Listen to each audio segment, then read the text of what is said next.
नमस्ते, जय Siya Ram. Welcome to my YouTube channel nationalist Indian. Please like share and subscribe if you like the video. तो आज हम बात करने वाले हैं श्री प्रधानमंत्री हमारे जो है भारत के श्री नरेंद्र मोदी, उनके बारे में। कल हमारे लोकप्रिय प्रधानमंत्री श्री नरेंद्र मोदी जी का जन्मदिन था।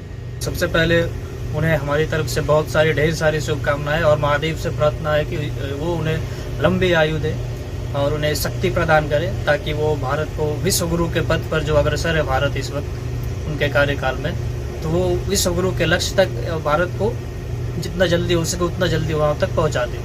क्या था तो देखिए, उनके आने से पहले 2014 से पहले भारत में बस एक ही चीज़ होता था क्या कि आज ये घोटाला हो गया, आज वो घोटाला हो गया, आज वो घोटाला हो गया।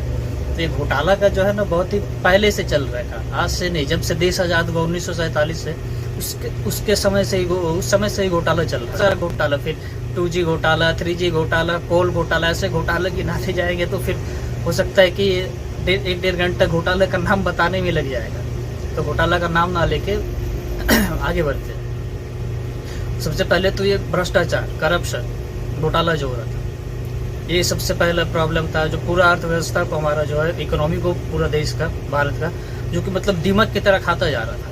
ये सबसे पहला ये प्रॉब्लम हो गया था, मोदी के आने से पहले ये था हालात। दूसरा सबसे जो प्रॉब्लम था कि लोग बिल्कुल मतलब त्रस्त हो चुके थे। उन्हें मतलब ऐसा लगता था कि कहाँ यार पैदा ले लिए, किस देश में जी रहे हैं।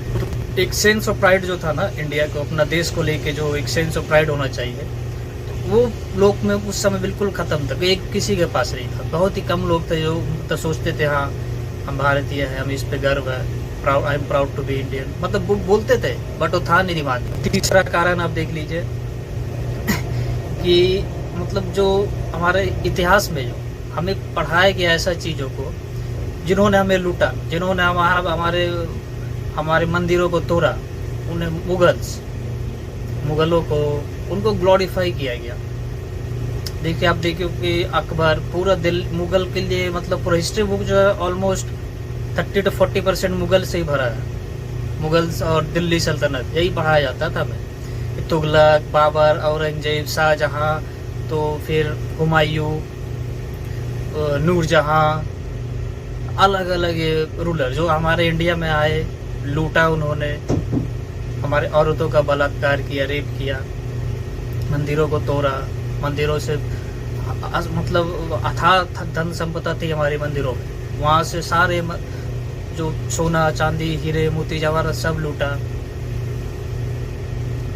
ये तो ये, और उन्हीं को हमारे जो इतिहास बुक में, हिस्ट्री बुक में पढ़ाया जाता था कि ये लोग बहुत महान थे, ये आए हमारे यहाँ, एहसान किए हमारे ऊपर, आके फिर देखिए ताजमहल बनाया इन्होंने, क्योंकि तो कुतुब मीनार बना के दिया, लाल किला बना के दिया, रेड फोर्ट दिल्ली में। तो इन्होंने हमारे ऊपर एहसान किया, हमें तहजीब सिखाया। हमें तो कुछ आता नहीं था, गंवार थे हम लोग सभी, तो इन्होंने हमें आके तहजीब सिखाया, ये हमें पढ़ाया जाता था। तो तीसरा तो इन्होंने इतिहास के साथ घालमेल कर दिया था सारा कुछ, ताकि लोगों को पता ही ना चल सके कि इनका असली हीरो कौन था। असली हीरो जैसे कि महाराणा प्रताप, हमारे छत्रपति शिवाजी महाराज, और भी बहुत सारे थे। पांचवा चीज क्या था? तुष्टीकरण का राजनीति चलता था हमारे देश में से। इसको बोलते अपीजमेंट, पॉलिटिक्स ऑफ अपीजमेंट। तो कैसे अपीजमेंट, क्यों होता था ये होता था सिर्फ और सिर्फ मुसलमानों का वोट पाने के लिए। मतलब हिंदुओं को लेके अलग अंडसेंट कानून इन्होंने बनाया, प्लेसेस ऑफ वर्शिप एक्ट लागू कर दिया कि अब तो एक्चुअली देखिए इंडिया में 30 से 40 हज़ार मंदिरों का मतलब लिस्ट है कि तोड़ा गया था, मुगलों के द्वारा लूटा गया, ये लिस्ट था। तो उन्होंने क्या प्लेसेस ऑफ वर्शिप एक्ट इसके लिए लाया। आप उसमें क्या था कि आप किसी को भी मतलब कुछ नहीं कर सकते, बस जो है वो वैसा ही उसका स्टेटस को मेंटेन रहेगा। जैसे कोई टूटा हुआ है, जिसको टूटा हुआ मंदिर था उसके ऊपर अगर मान लीजिए मस्जिद बना हुआ है, ऐसे अयोध्या में था, ठीक है, वहाँ बाबरी मस्जिद बना हुआ था, और अभी ज्ञानवापी भी चल रहा है, वहाँ भी वैसे ही कुछ लगभग है। तो वहाँ मस्जिद बना हुआ, मंदिर बट था वहाँ, और वहाँ मस्जिद अभी खड़ा था। तो उन्होंने क्या, इसका मतलब है कि प्लेसेस ऑफ वर्शिप एक्ट में कि जो है, अगर मान लीजिए वहाँ मस्जिद है बना हुआ, मंदिर था लेकिन मस्जिद है बना हुआ, तो वो मस्जिद ही रहेगा, उसको आप चेंज नहीं कर सकते उसका, ठीक है। ऐसा था, सोचिए 30-40 हज़ार मंदिर ऐसा है पूरा भारत में, अभी भी है। तो ये क्या था, मुस्लिम तो एक तरह से मतलब इससे ज़्यादा बड़ा अत्याचार तो नहीं हो सकता हिंदुओं के साथ, कि उसी को लूटा गया, मारा गया, काटा गया, और उसके बाद जब उसका देश आज़ाद हुआ 80% उसका जनसंख्या है जिस देश में, 80-85% है जिसका तादाद, मेजोरिटी में है जो समाज, वो कुछ नहीं कर सकता, अपील नहीं कर सकता है कि वो दोबारा से अपने, कोई भी देश में ऐसा नहीं होता। इंडिया ही ऐसा देश है जहाँ पे ये संभव नहीं, कानून बना दिए गए इसके लिए, प्लेसेस ऑफ वर्शिप। और फिर क्या, हिंदू मैरिज के लिए एक, जैसे हिंदू को जो होता है ना, तो उसके लिए हिंदू के लिए एक अलग कानून लाया, हिंदू मैरिज एक्ट, ऐसा करके मॉडर्न बनो हिंदू, तुम लोग गवार ये सब छोड़ दो, तुम्हारे लिए नया कानून लाया हम, इसको फॉलो करना होगा। तो ये अधिकार छीना गया मुसलमानों का, नहीं, उसको और दिया गया अधिकार मुस्लिम सिविल कोड ला के, कि तुम जो है अपना हिसाब से, शरिया के हिसाब से मानो, चलो, ठीक है। ऐसा किया गया। ये सब अपीजमेंट का आपको मैं बता रहा हूँ, तुष्टिकरण कैसे किया मुसलमानों को खुश करने के लिए। और क्या कि जैसे कि स्कूलों में, हमारे स्कूलों में, विद्यालयों में पढ़ाने के लिए आप, जैसे भगवत गीता हो गया, रामायण हो गया, चलिए रामायण को, लेकिन भगवत उसको मतलब बहुत उसको आपत्ति होती है, लेकिन भगवत गीता जो है वो तो एक ऐसा है, मतलब ज्ञान है उसमें, ज्ञान का वो भंडार है। तो उसको इन्होंने बोला कि कोई भी स्कूल में रामायण, महाभारत, वेद, ये सब का शिक्षा नहीं दिया जा सकता, बैन। कोई भी स्कूल में ये सब पढ़ाने का अधिकार नहीं है, अगर पढ़ाओगे तो भाई स्कूल में फिर कार्रवाई किया जाएगा सरकार की तरफ से, ऐसा इन्होंने भी कानून लाया। और लेकिन एट द सेम टाइम मुस्लिम अपना कुरान का शिक्षा दे सकते हैं, अपना मदरसा में जो भी है, मदरसा भी चला सकते हैं, अपने हिसाब से वो पढ़ा सकते हैं, बाइबल भी पढ़वा सकते हैं, कोई दिक्कत नहीं है, वो सब चालू है। लेकिन हिंदू सिर्फ अपना जो है धर्म ग्रंथ, उसका वो शिक्षा नहीं दे सकते स्कूलों में, ऐसा था।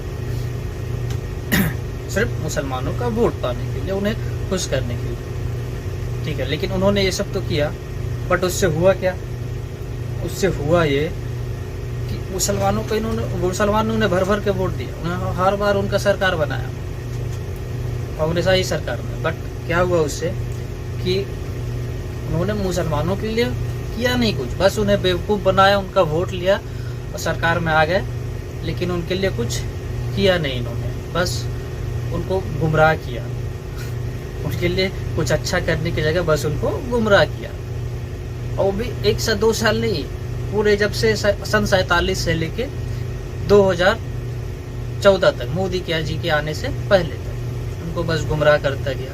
कभी कुछ, जैसे होता है ना कि बच्चा रो रहा है, बच्चा रोता है तो उसको एक टॉफ़ी दे दिए, ले, तो 10-15 मिनट जब तक वो टॉफ़ी रहेगा, खाते रहेगा, तब तक वो शांत रहेगा, ठीक है। उसके बाद वो टॉफ़ी खत्म हो तो फिर रोना धोना चालू करेगा, मतलब एक टुकड़ा फेंका उसके। तो ऐसा इन्होंने मुसलमानों के साथ किया गया, ऐसा इन्होंने किया कांग्रेस की सरकार ने, उसके सपोर्टर्स जो भी थे, यूपीए बाबा की, उनके जो भी समर्थन करते थे दल पार्टी, तो इन्होंने ऐसा किया, मुसलमानों को बोला हमें वोट दो तो तुम्हारे लिए ये कर देंगे, वो कर देंगे, चांद जमीन पर ला देंगे, तारा जमीन तुम्हारे इधर पास में ला के खड़ा कर देंगे बगल में, ठीक है।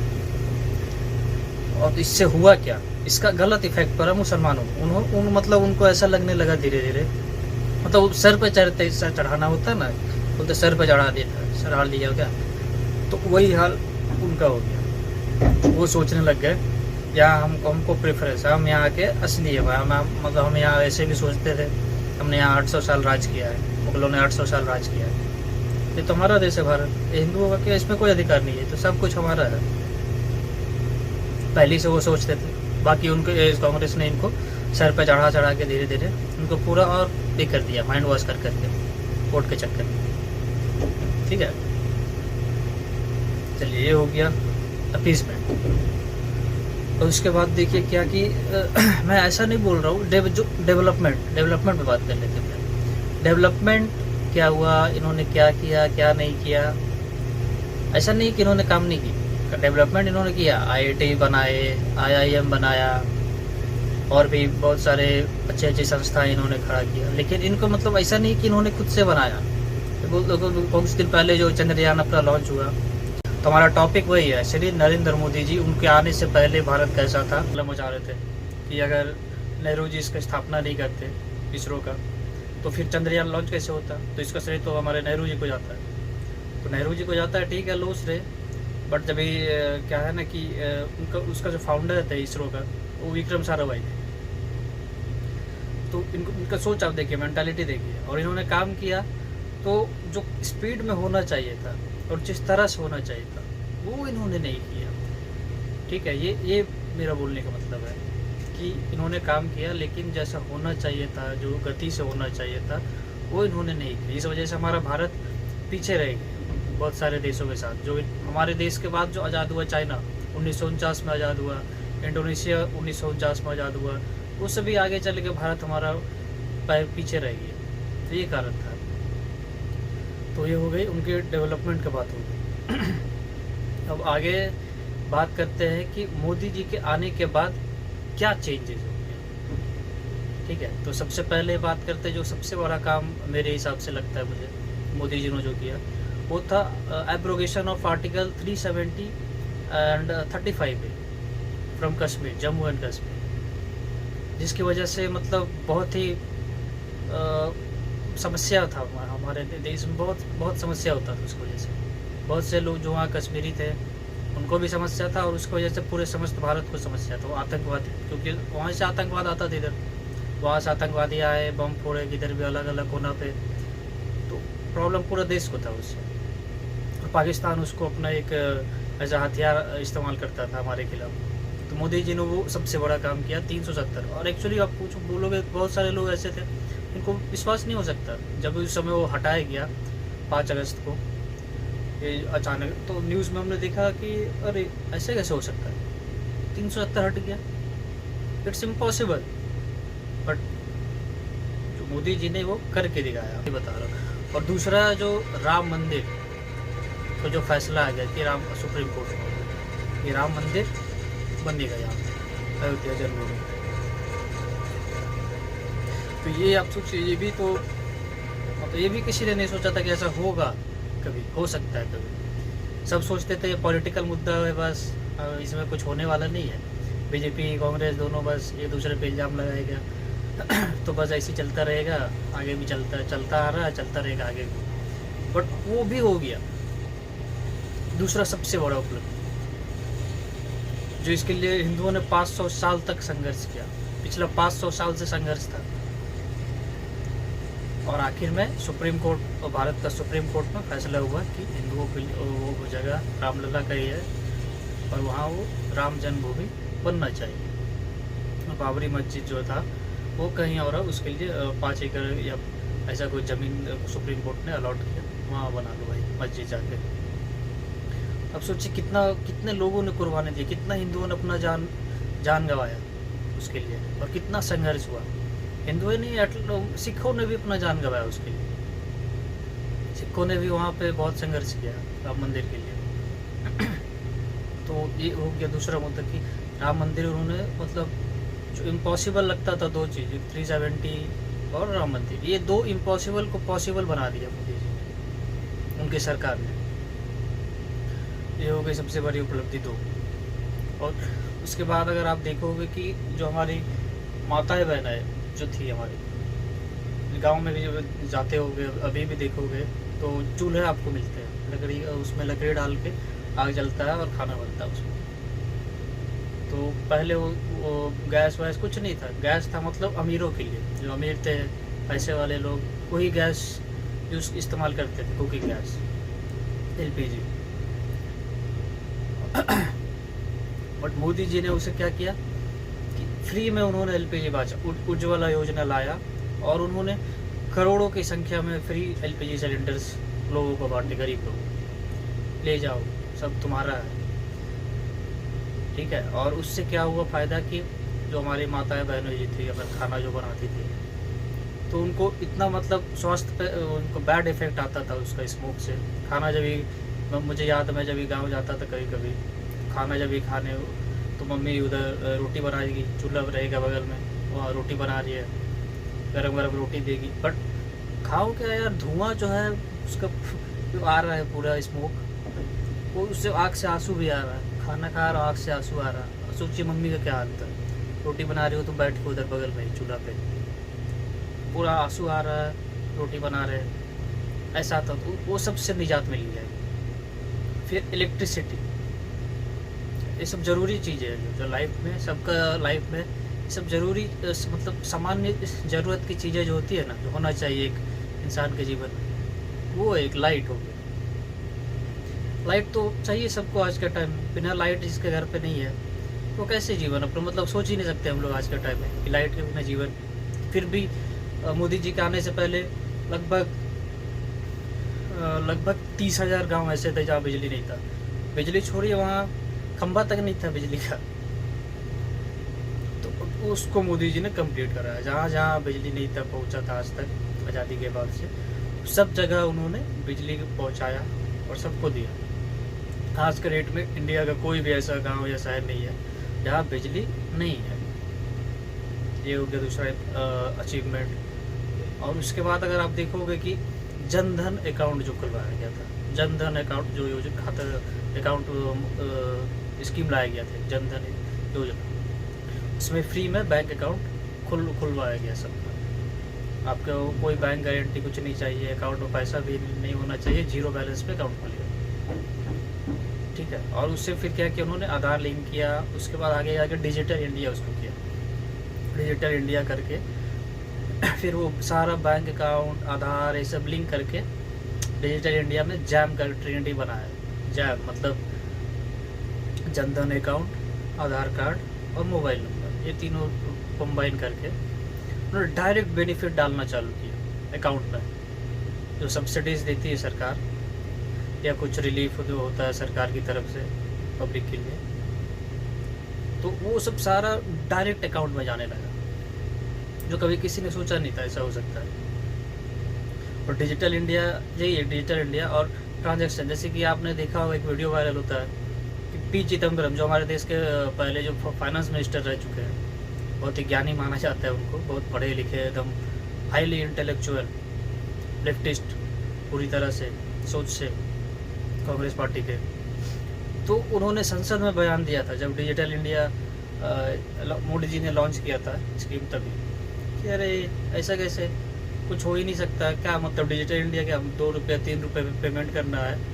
अगर कोई प्याज लिया, कोई मिर्ची लिया 1 रुपये का 2 रुपये का, उधर वो कार्ड लेके घूमते जाएगा, उधर कार्ड ATM कार्ड रहेगा उन लोगों के पास, मशीन रहेगा स्वाइप करने वाला, क्या वो सब्जी बेच रहा है, फल बेच रहा है उन लोगों के पास, तो वहाँ पे स्वाइप करेंगे ATM तो उसको पेमेंट हो जाएगा।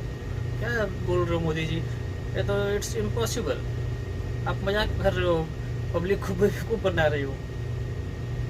तो उसको देखिए, उसको ऐसा तमाचा पड़ा कि वो सदियों तक अभी याद रखेगा। इस तमाचा का जो गूंज है ना, उसका कान में सदियों तक गूंजता रहेगा।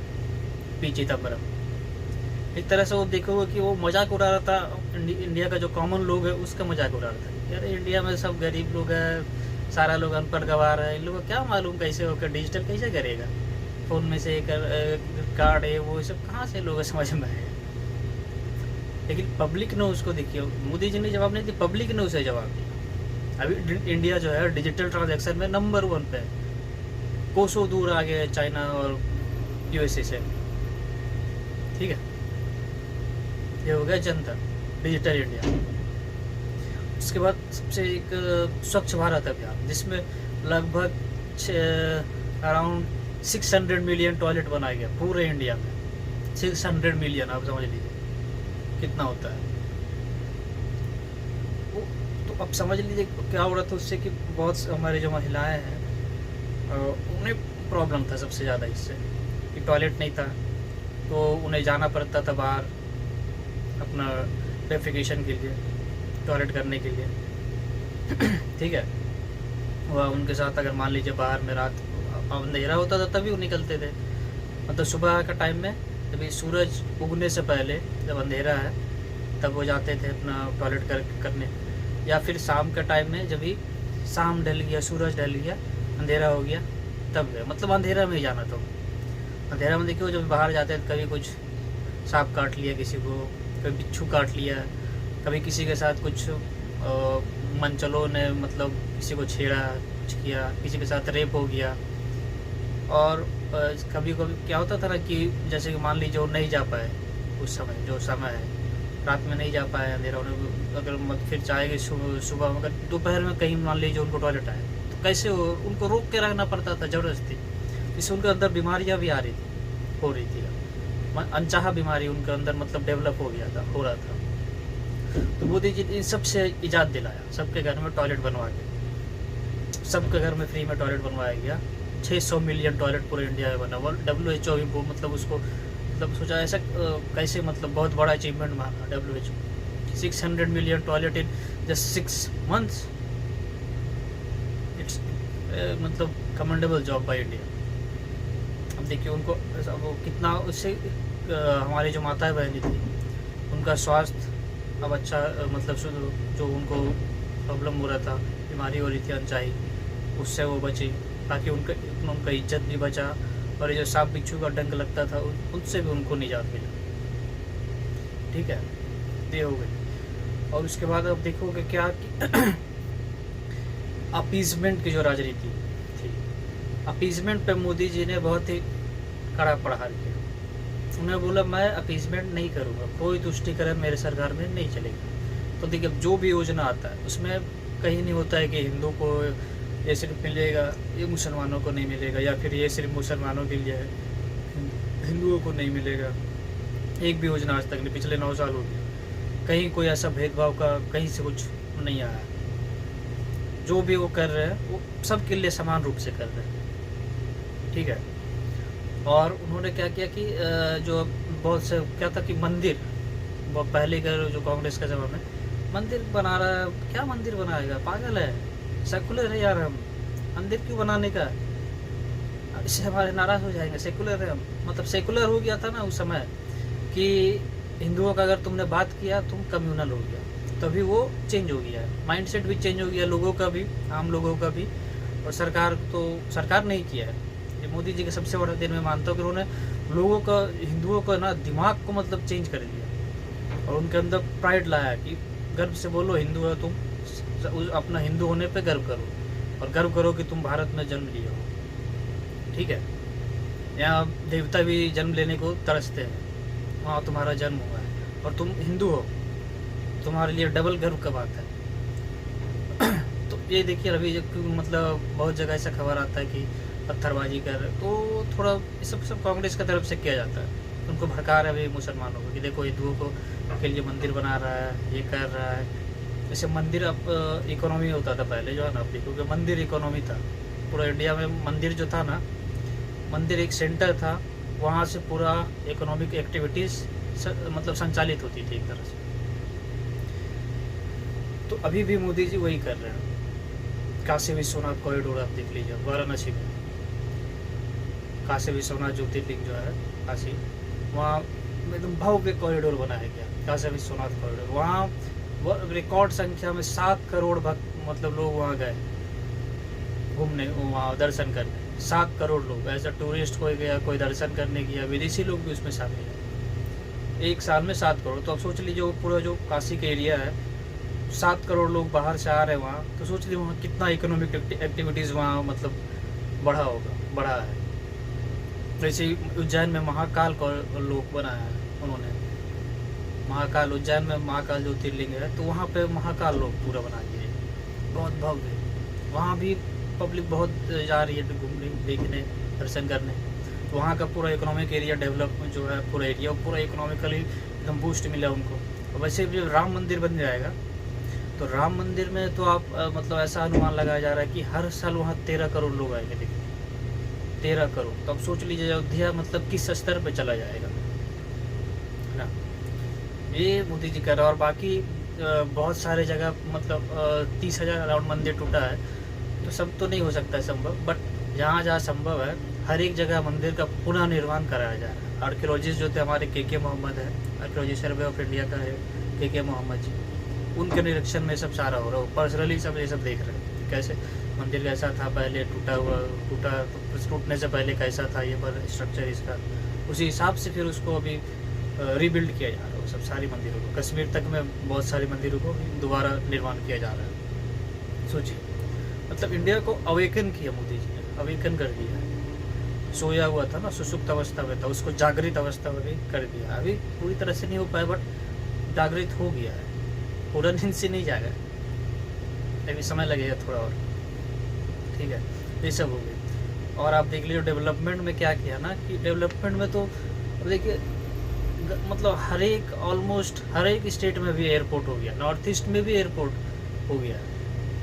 एयरपोर्ट इतना सारा बन गया है, IIM, IITs, एम्स, मतलब ऑलमोस्ट हर एक स्टेट में भी वो होते जा रहा है, धीरे धीरे बनाते जा रहे हैं हर एक जगह, ताकि जहाँ जो जिस जगह में है वहाँ से उसको दिल्ली ना भागना पड़े।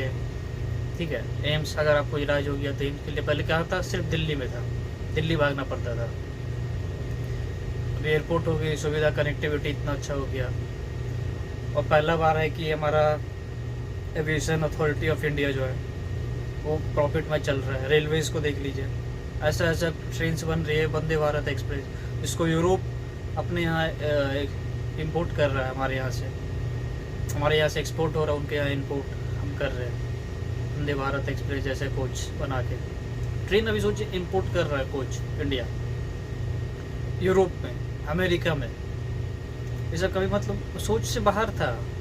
हम इंडियन कभी ऐसा सोचा ही नहीं था किसी ने, ऐसा भी हो सकता, हम कर सकते, इतना पावर है हमारे पास। डिफेंस में देख लीजिए, तेजस जैसा मतलब एडवांस्ड एयरक्राफ्ट बना के तैयार हो गया, और ब्रह्मोस जैसा मिसाइल्स जो भी अलग अलग देशों में, उसको भी इंडिया भी बेच रहा है, एक्सपोर्ट कर रहा है। ठीक है, स्पेस सेक्टर में तो पता ही, चंद्रयान 3 मतलब रिकॉर्ड बनाया हो, फर्स्ट कंट्री बन गया इंडिया, जिससे कि साउथ पोल में मून के लैंड करके जो किया, फर्स्ट कंट्री। USA, चाइना कोई नहीं, इंडिया नंबर 1। ठीक है, और फिर देख लो सड़क जो बनता है, सड़क, रोड्स, बोला जाता है कि रोड जो है ना कंट्री का इकोनॉमी का बैकबोन होता है रोड्स। USA नंबर 1 में क्यों बना, वहाँ मतलब ऐसा है कि USA नंबर 1 इसलिए नहीं है कि वहाँ पे नंबर 1 है इसलिए वहाँ अच्छा रोड नहीं है, बल्कि नंबर 1 USA है क्योंकि वहाँ अच्छा रोड है, इस वजह से ये वो नंबर 1 बना। और अभी आप देख लो इंडिया में रोड नेटवर्क में नंबर 2 पे इंडिया आ चुका है, एकदम हाई क्लास इंफ्रास्ट्रक्चर हर एक जगह। मतलब आप देखो हाईवेज, एक्सप्रेसवे का पूरा जाल बिछाया जा रहा है। तो इससे इकोनॉमी और मतलब इंडिया का और एक उसको एक बूस्ट मिलेगा, स्पीड और तेज बढ़ेगा वो। ठीक है, तो हर एक सेक्टर में भारत ने मोदी जी के आने के बाद हर एक सेक्टर में इंडिया एक अलग ही मतलब ऊंचाई को छू रहा है। G20 भी देखिए हुआ हाल में, तो G20 में एक अलग रिकॉर्ड बन गया क्या, कि मतलब आज तक कभी हुआ नहीं था हिस्ट्री में G20 का, कि जितना प्रस्ताव था दिया गया, रखा गया, उसमें वो सारा प्रस्ताव को सबने सर्वसम्मति से पास कर दिया, मान लिया सब, सारे देशों ने, जो 20 देश जो है G20 में, उन्होंने सब उस पर साइन कर दिया, हाँ हम एग्री करते हैं इस प्रस्ताव से। पहला बार हुआ, और कि सभी कंट्री ने जो भी था वो जो भी प्रस्ताव वहाँ आया, सब पे मतलब सबका सहमति, 100% सक्सेस रेट। और पहला बार ऐसा भी हुआ कि इस पर ऑलमोस्ट 132 प्रस्ताव रखा गया था।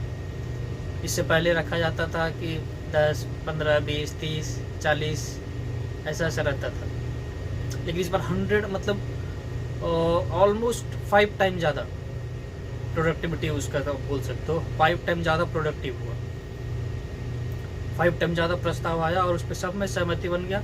और सबसे बड़ा काम हुआ कि अफ्रीकन यूनियन जो है वो इंडिया ने उसको सदस्य बनवा दिया G20 का। अब G20 नहीं G21 हो गया, 21 देश हो गया G20 का।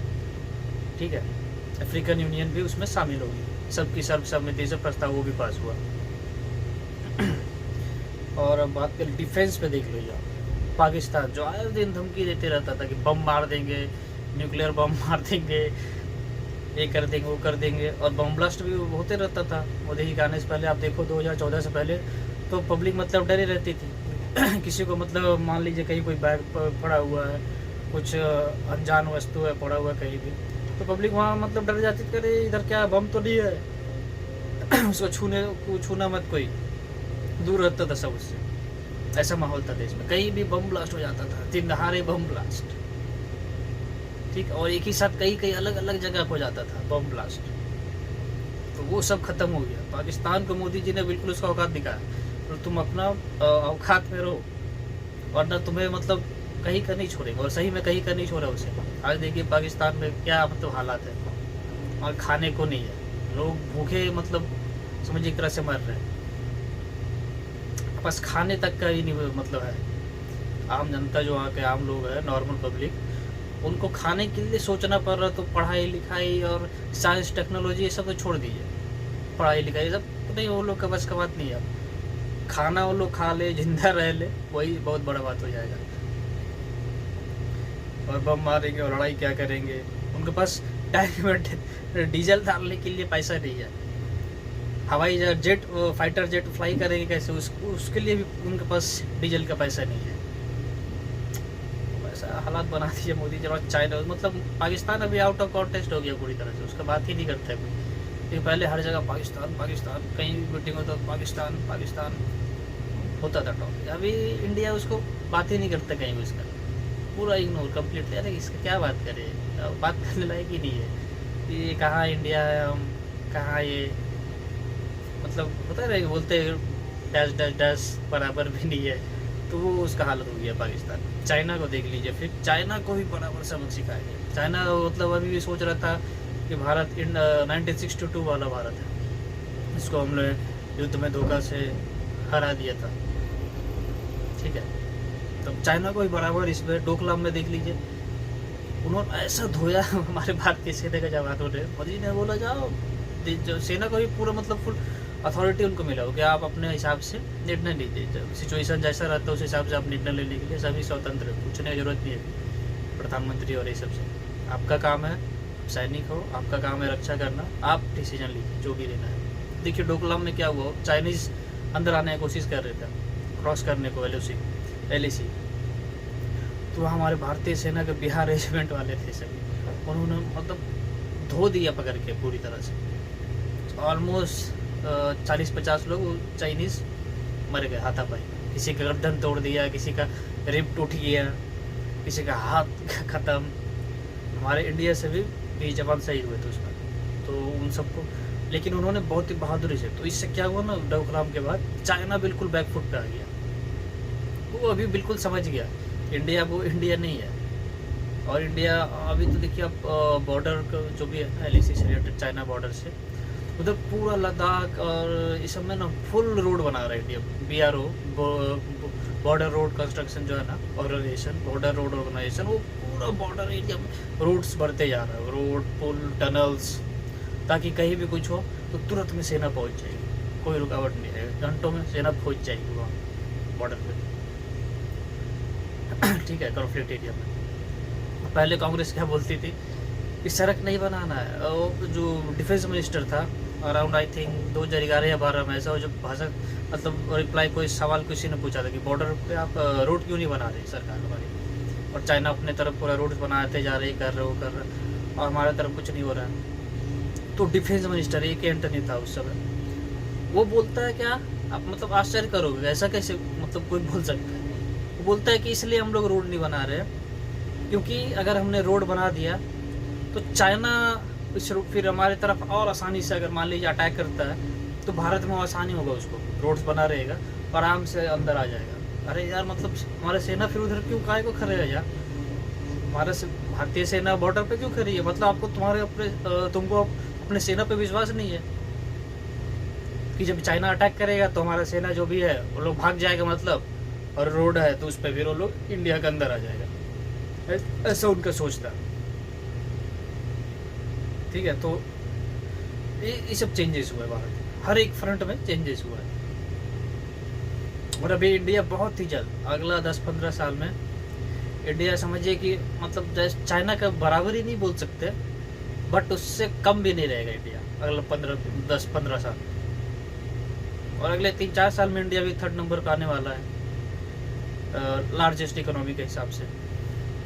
इकोनॉमी आप GDP देखो उस हिसाब से इंडिया 3rd लार्जेस्ट इकोनॉमी बनने वाला है अभी। ऑलमोस्ट $5 ट्रिलियन से थोड़ा अधिक हो जाएगा।